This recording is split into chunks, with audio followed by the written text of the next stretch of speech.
You know, when we think about security, we usually picture what happens behind locked doors, right? But the real high-stakes battle, it isn't happening inside at all. It's happening right out here on the perimeter. It's a constant, invisible fight against intruders. And you'd be pretty surprised to find out who the biggest enemy really is. And this quote, well, it gets right to the heart of it. We're not just talking about some sophisticated hacker in a dark room.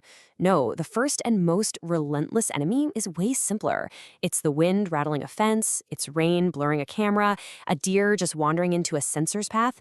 Heck, it could even be a spider spinning a web in exactly the wrong spot. This is the core challenge we're going to unpack today. So here's our game plan for breaking down this unseen battle. First, we'll tackle that fundamental challenge, Mother Nature. Then we're going to trace the evolution of the tech, starting with those classic invisible tripwires you see in the movies. From there, we'll get into fences that can literally listen for trouble. And finally, we'll jump into the modern era of truly intelligent wide-area surveillance. All right, let's dive in. Okay, before a single sensor even gets unboxed, security pros live by one golden rule, and it's this. You can't just throw technology at an outdoor problem and hope for the best. You absolutely have to control the environment first. And that, right there, is where the entire field of perimeter defense really begins. It's called a sterile zone. And the concept is simple, but it is totally non-negotiable. You clear out all the vegetation, you cut the grass super short, and you make sure no tree branches are hanging over your sensor lines. Why? Well, because if you don't, a single windy night could give you 500 false alarms from one branch swaying back and forth, and a frustrated client is just going to end up turning the whole system off. The best tech in the world is completely useless without this first crucial step. All right, so once you've tamed the environment with a sterile zone, now you can bring in that first layer of tech. And it's a classic, something straight out of a spy movie, the invisible tripwire. In the industry, they call it an active infrared beam. The way it works is beautifully simple. You've got a transmitter unit that shoots a beam of infrared light, totally invisible to our eyes, over to a receiver unit. As long as that receiver sees the beam, everything's quiet. But the second something breaks that beam, bam, the alarm goes off.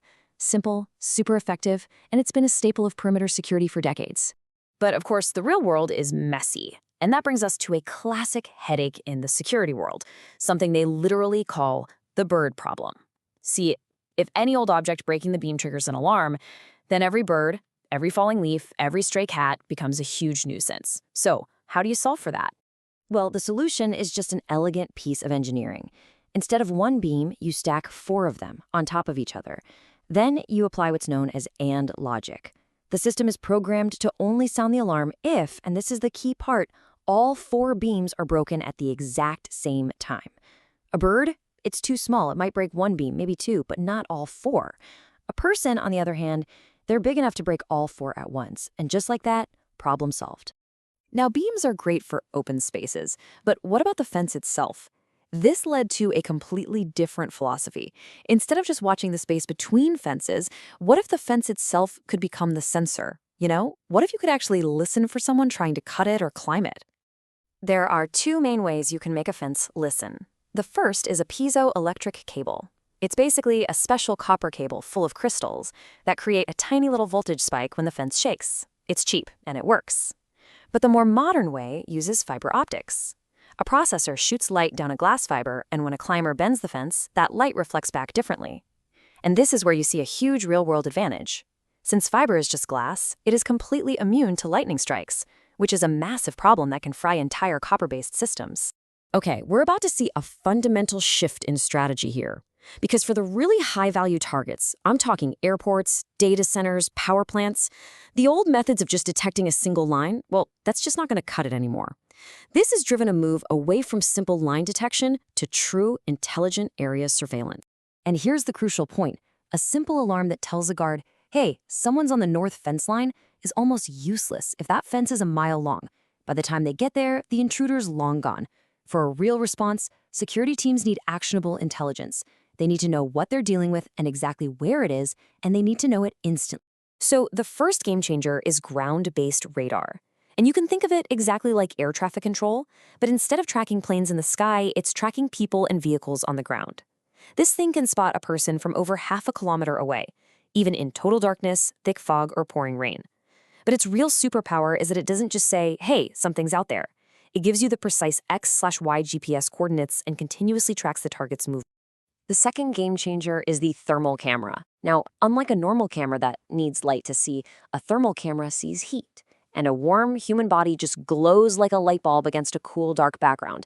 This creates this incredibly high contrast image, which is absolutely perfect for artificial intelligence. AI analytics running on thermal video can be over 99% accurate because there are no shadows or lighting issues to confuse it. So we have radar that can find a target's exact location, and we have cameras that can see it perfectly in the dark. The final step, the real payoff, is making them work together in this seamless, automated, and intelligent way. This is a concept known in the industry as Slew to Q, and it's where everything we've talked about really comes together. Let's just walk through how this works.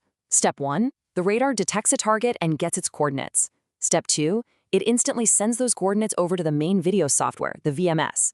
Step 3, the VMS commands the nearest robotic camera, what's called a pan-tilt-zoom or PTZ camera, to aim at those exact coordinates. That camera automatically spins, tilts, and zooms right in on the target. And the result? The guard doesn't have to frantically search with a joystick. The intruder is just instantly there on the screen, perfectly framed.